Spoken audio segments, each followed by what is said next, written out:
Welcome to LoyalTV. Today we find ourselves in Oklahoma City, a Renaissance city that works to welcome all and to celebrate its cultural diversity. But it wasn't always that way.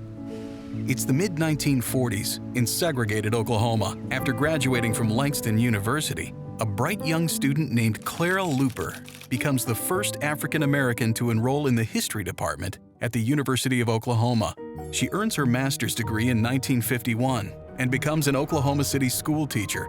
Young Clara clearly has aspirations to change the society she's witnessing around her and rises to become the director of the Oklahoma City NAACP Youth Council.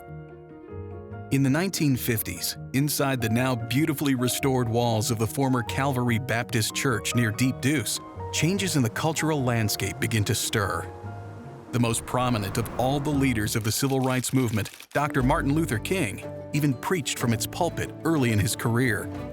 And in the pews, Clara Luper sat listening. Soon she becomes the mother of Oklahoma's own civil rights movement. During this time, Clara takes students with her on a trip to New York to perform Brother President, a play Clara wrote about Martin Luther King. She is taken aback by the freedoms offered to her and her students, even something as simple as being able to walk into any soda shop and order a milkshake.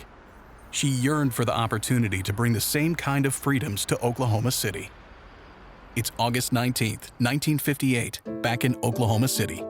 Clara, with some of her children in tow, enters the downtown Katz drugstore and asks for sit-down service, while her charges take their seats at the food counter.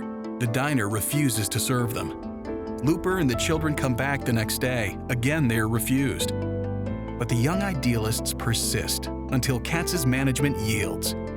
As a result, Katz Drugstore changes their store policies that affect each and every state they operate in. It is the beginning of enduring change. Luper leads the earliest sit-ins in Oklahoma and some of the first in the United States. Her famed sit-ins lead to numerous other demonstrations, as well as marches, voter registration drives, and boycotts. And she's arrested 26 times for her civil rights activities. But nothing stops her. And nothing stops the national movement towards equality. The Oklahoma City Council eventually responds with an ordinance ending racial discrimination, shortly before the national 1964 Civil Rights Act. Clara Luper's legacy is something we can all aspire to. She taught not only her students, but also the nation, that progress comes with passion and faith in a better world. Stick around for more of the best Oklahoma stories you've never heard here on LoyalTV.